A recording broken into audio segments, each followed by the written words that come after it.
What's up, guys? It's yours truly, King A's. Wait. What power will INOJIN have?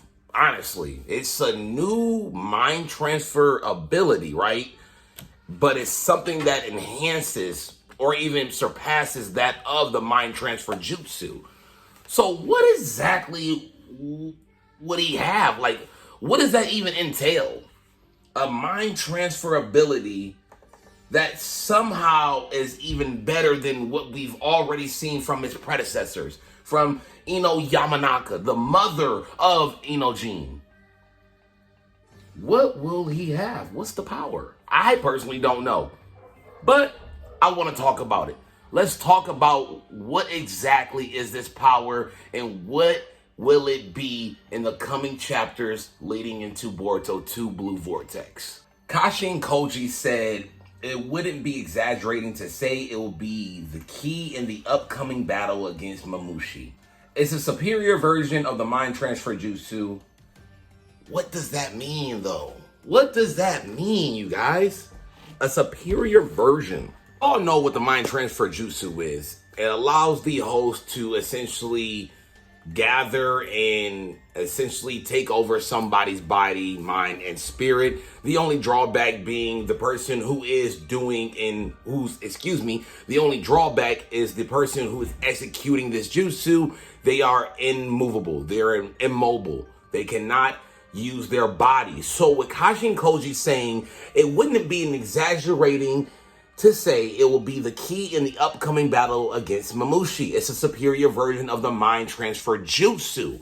So what does that really entail, and why against Mamushi out of all people? Why him? They talked about Mamushi's abilities and the fact that he has divisions, which is essentially a higher class shadow clone jutsu. That's essentially what it is. So here's what I think. Personally, it could be one of two things. The first thing being the mind transfer jutsu that he already knows, that his mother, Yamanaka, knows, that the father, that is the main one.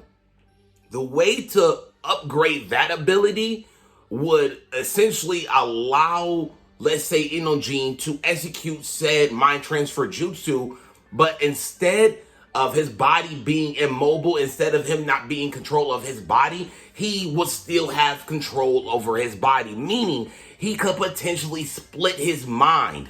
That's what I think. So he'll be able to control said enemy using the mind transfer jutsu while still splitting his mind and allowing his body, the original host who's executing the jutsu, which is INOJIN, to still be moving, to still be mobile.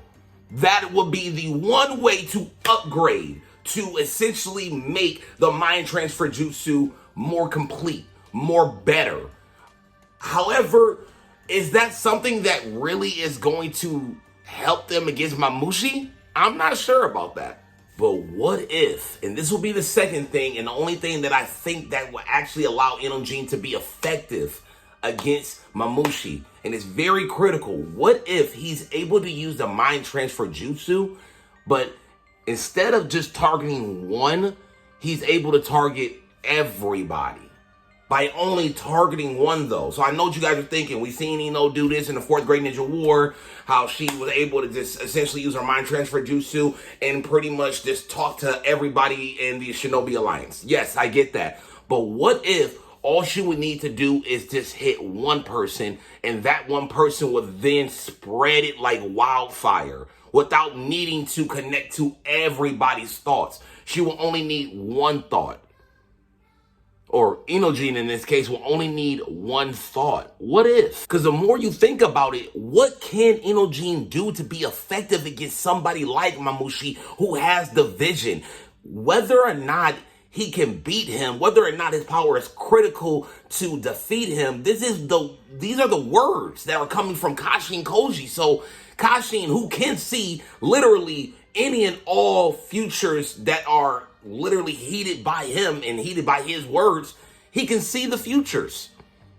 And he said this is a critical junction in which you need to learn this jutsu because it will be effective against Mamushi, essentially. That is essentially what he is saying. But what is that? And then we also got to think about, this is the same Jutsu that he was pushed to create Himawari's death.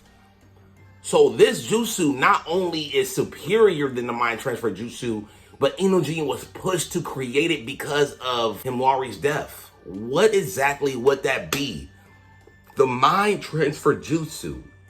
The only way that I can think that it would be, again, remember, effective against Mamushi is if he's able to still use the mind transfer Jutsu in his body, the original host body, which that being INOJIN, is not immobile. It is going to be mobile. He can move. He can split his spirit, his mind into two. That's the only thing I can think of, which will make him effective, because now he doesn't have to worry about his body not being, I don't know, immobile. Oh, he doesn't have to worry about that. He can honestly just go on the attack and worry about what he needs to do and how he can be effective, and he can still use the mind transfer Jutsu. Again, by splitting his mind into two. That's the only thing I can think of. Let me know what you guys think. I mean, there's so many ways. Like, again, several days have passed in the new Boruto chapter. We're clearly going to get something moving forward. So, honestly, what do you guys think? What do you think INOJIN'S power is going to be? The new ability? Obviously, yes, it's a mind transfer jutsu, but what is it going to be for it to be superior? And again, the only way I can think of something being superior is you taking away the drawback. If you take away the drawback, it's superior.